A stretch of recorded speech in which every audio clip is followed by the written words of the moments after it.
Chapter 11. Christmas Shopping. "I smell snow," said Jane as they got out of the bus. "I smell Christmas trees," said Michael. "I smell fried fish," said Mary Poppins. And then there was no time to smell anything else, for the bus had stopped outside the largest shop in the world, and they were all going into it to do their Christmas shopping. "May we look at the windows first?" said Michael, hopping excitedly on one leg. "I don't mind," said Mary Poppins, with surprising mildness. Not that Jane and Michael were really very surprised, for they knew that the thing Mary Poppins liked doing best of all was looking in shop windows. They knew, too, that while they saw toys and books and holly boughs and plum cakes, Mary Poppins saw nothing but herself reflected there. "Look! Aeroplanes!" said Michael, as they stopped before a window in which toy airplanes were careering through the air on wires. "And look there," said Jane, "two tiny black babies in one cradle. Are they chocolate, do you think, or china?" "Just look at you," said Mary Poppins to herself, particularly noticing how nice her new gloves with the fur tops looked. They were the first pair she had ever had, and she thought she would never grow tired of looking at them in the shop windows with her hands inside them. And having examined the reflection of the gloves, she went carefully over her whole person, coat, hat, scarf, and shoes, with herself inside, and she thought that, on the whole, she had never seen anybody looking quite so smart and distinguished. But the winter afternoons, she knew, were short, and they had to be home by tea-time, so with a sigh, she wrenched herself away from her glorious reflection. "Now we will go in," she said, and annoyed Jane and Michael very much by lingering at the haberdashery counter and taking great trouble over the choice of a reel of black cotton. "The toy department," Michael reminded her, "is in that direction." "I know, thank you, don't point," she said, and paid her bill with aggravating slowness. But at last they found themselves alongside Father Christmas, who went to the greatest trouble in helping them choose their presents. "That will do nicely for Daddy," said Michael, selecting a clockwork train with special signals. "I will take care of it for him when he goes to the city." "I think I will get this for Mother," said Jane, pushing a small doll's perambulator, which she felt sure her mother had always wanted. "Perhaps she will lend it to me sometimes." After that, Michael chose a packet of hairpins for each of the twins and a Meccano set for his mother, a mechanical beetle for Robert's and I, a pair of spectacles for Ellen, whose eyesight was perfectly good, and some bootlaces for Mrs. Brill, who always wore slippers. Jane, after some hesitation, eventually decided that a white dicky would be just the thing for Mr. Banks, and she bought Robinson Crusoe for the twins to read when they grow up. "Until they are old enough, I can read it myself," she said. "I'm sure they will lend it to me." Mary Poppins then had a great argument with Father Christmas over a cake of soap. "Why not life buoy?" said Father Christmas, trying to be helpful and looking anxiously at Mary Poppins, for she was being rather snappy. "I prefer Vignola," she said haughtily, and she bought a cake of that. "My goodness," she said, smoothing the fur on her right-hand glove, "I wouldn't half like a cup of tea." Would you quarter it like it, though?" asked Michael. "There is no call for you to be funny," said Mary Poppins, in such a voice that Michael felt that, indeed, there wasn't. "And it is time to go home." There, she had said the very words they had been hoping she wouldn't say. That was so like Mary Poppins. "Just 5 minutes longer?" pleaded Jane. "Ah, do, Mary Poppins, you look so nice in your new gloves," said Michael, wily. But Mary Poppins, though she appreciated the remark, was not taken in by it. "No," she said, and closed her mouth with a snap and stalked towards the doorway. "Oh, dear," said Michael to himself, as he followed her, staggering under the weight of his parcels. "If only she would say yes for once." But Mary Poppins hurried on, and they had to go with her too. Behind them, Father Christmas was waving his hand, and the Fairy Queen on the Christmas tree, and all the other dolls were smiling sadly and saying, "Take me home, somebody!" And the aeroplanes were all beating their wings and saying in bird-like voices, "Let me fly! Oh, do let me fly!" Jane and Michael hurried away, closing their ears to those enchanting voices, and feeling that the time in the toy department had been unreasonably and cruelly short. And then, just as they came towards the shop entrance, the adventure happened. They were just about to spin the glass door and go out when they saw coming towards it from the pavement the running, flickering figure of a child. "Look!" said Jane and Michael both together. "My gracious goodness, glory me!" exclaimed Mary Poppins, and stood still. And well she might, for the child had practically no clothes on, only a light wispy stripe of blue stuff that looked as though she had torn it from the sky to wrap around her naked body. It was evident that she did not know much about spinning doors, for she went round and round inside it, pushing it so that it should spin faster, and laughing as it caught her and sent her whirling round and round. Then suddenly, with a quick little movement, she freed herself, sprang away from it, and landed inside the shop. She paused on tiptoe, turning her head this way and that as though she were looking for someone. Then, with a start of pleasure, she caught sight of Jane and Michael and Mary Poppins as they stood, half hidden behind an enormous fir tree, and ran towards them joyously. "Ah, there you are! Thank you for waiting. I'm afraid I'm a little late," said the child, stretching out her bright arms to Jane and Michael. "Now," she cocked her head on one side, "aren't you glad to see me? Say yes! Say yes!" "Yes," said Jane, smiling, for nobody, she felt, could help being glad to see anyone so bright and happy. "But who are you?" she inquired curiously. "What is your name?" said Michael, gazing at her. "Who am I? What is my name? Don't say you don't know me. Oh, surely, surely!" The child seemed very surprised and a little disappointed. She turned suddenly to Mary Poppins and pointed her finger. "She knows me, don't you? I'm sure you know me." There was a curious look on Mary Poppins' face. Jane and Michael could see blue fires in her eyes, as though they reflected the blue of the child's dress and her brightness. Does it, she whispered, "begin with an M?" The child hopped on one leg delightedly. "Of course it does, and you know it. Maia. I'm Mia." She turned to Jane and Michael. "Now you recognize me, don't you? I'm the second of the Pleiades. Electra, she's the eldest, couldn't come because she's minding Merope. Merope's the baby, and the other 5 of us come in between, all girls. Our mother was disappointed at first not to have a boy, but now she doesn't mind." The child danced a few steps and burst out again in her excited little voice. "Oh, Jane! Oh, Michael! I've often watched you from the sky, and now I'm actually talking to you. There's nothing about you I don't know. Michael doesn't like having his hair brushed, and Jane has a thrush's egg in a jam jar on the mantelpiece, and your father is going bald on top.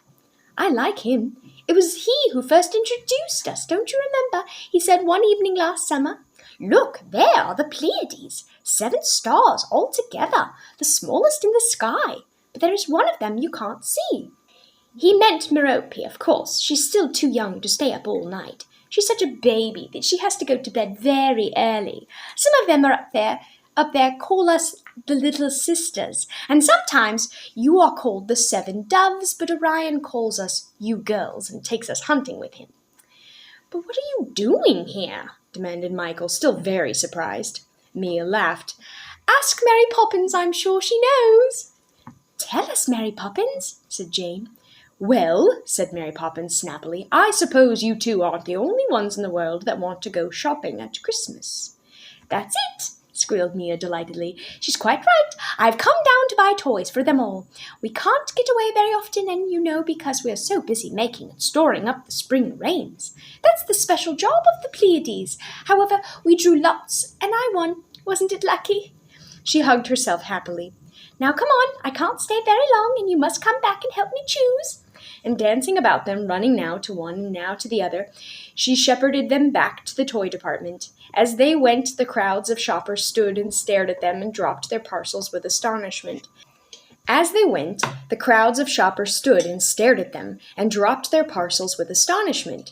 "So cold for her! What can her parents be thinking of?" said the mothers, with voices that were suddenly soft and gentle. "I mean to say," said the fathers, "it shouldn't be allowed. Must write the Times about it." And their voices were unnaturally gruff and gritty. The shop walkers behaved curiously, too. As the little group passed, they bowed to Mia as though she were a queen. But none of them, not Jane, nor Michael, nor Mary Poppins, nor Mia, noticed nor heard anything extraordinary. They were too busy with their own extraordinary adventure. "Here we are," said Mia as she pranced into the toy department. "Now what shall we choose?" An assistant with a start bowed respectfully as soon as he saw her. "I want something for each of my sisters. 6 of them. You must help me, please," said Mia, smiling at him. "Certainly, ma'am," said the assistant agreeably. "First, my eldest sister," said Mia. "She's very domestic. What about that little stove with the silver saucepans? Yes, that striped broom. We are so troubled with sawdust, and she will love having that to sweep it up with." The assistant began wrapping the things in colored paper. "Now for Taggety. She likes dancing. Don't you think Jane a skipping rope would be just the thing for her? You'll tie them carefully, won't you?" she said to the assistant. "I have a long way to go." She fluttered on among the toys, never standing still for a moment, but walking with a light, quick silver step, as though she were still twinkling in the sky. Mary Poppins and Jane and Michael could not take their eyes off her, as she flickered from one of them to another, asking their advice. "Then there's Alcyone. She's difficult. She's so quiet and thoughtful and never seems to want anything. A book, do you think, Mary Poppins? What is this? Family, the Swiss Robinsons? I think she would like that, and if she doesn't, she can look at the pictures. Wrap it up." She handed the book to the assistant. "I know what Selina wants," she went on. "A hoop. She can bowl it across the sky in the daytime and make a circle of it to spin about her at night. She'll love that red and blue one." The assistant bowed again and began to wrap up the hoop. "Now, there are only the 2 little ones left. Michael, what would you advise for Sterope?" "What about a top?" said Michael, giving the question his earnest consideration. "A humming top? What a good idea! She will love to watch it go waltzing and singing down the sky. And what do you think for Merope, the baby, Jane?" "John and Barbara," said Jane shyly, "have rubber ducks." Mia gave a delighted squeak and hugged herself. "Oh, Jane, how wise you are! I should never have thought of that. A rubber duck for Merope, please, a blue one with yellow eyes." The assistant tied up the parcels while Mia ran round, pushing at the paper, giving a tug to the string to make sure that it was firmly knotted. "That's right," she said. "You see, I mustn't drop anything."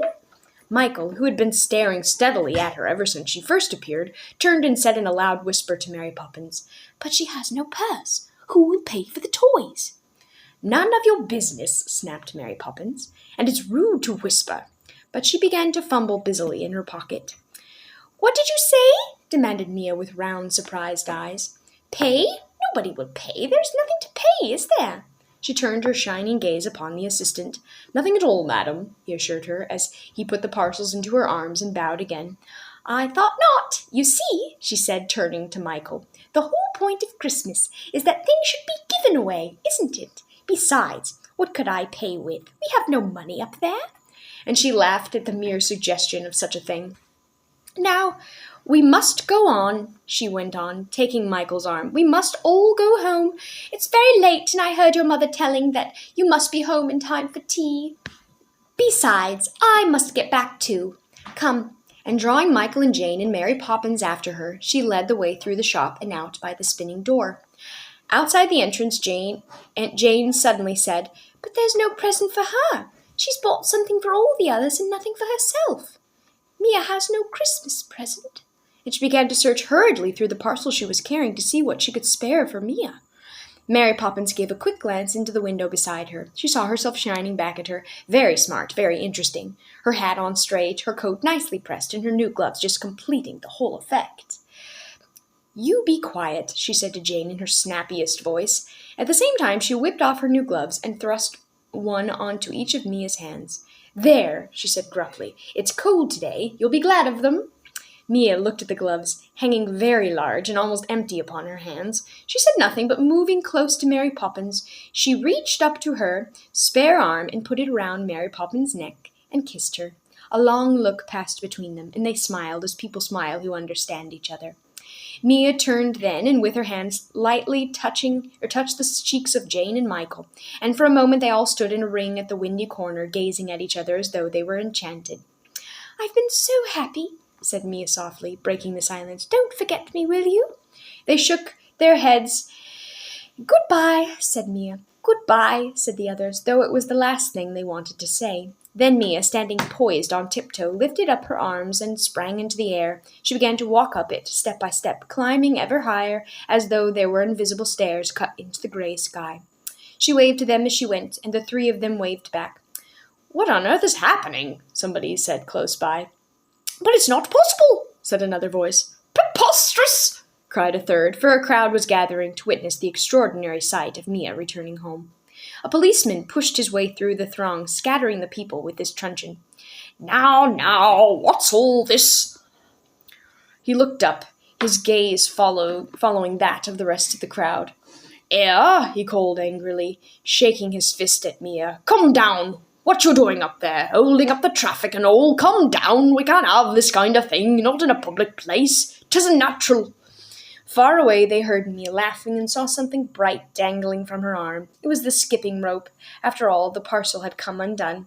For a moment longer they saw her prancing up the airy stair, and then a bank of cloud hid her from their eyes. They knew she was behind it, though, because of the brightness that shone about its thick, dark edge.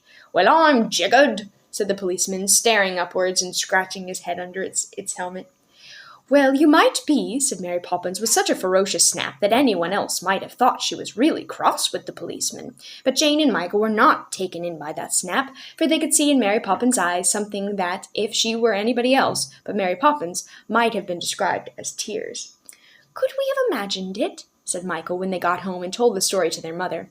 "Perhaps," said Mrs. Banks. "We imagine strange and lovely things, my darling."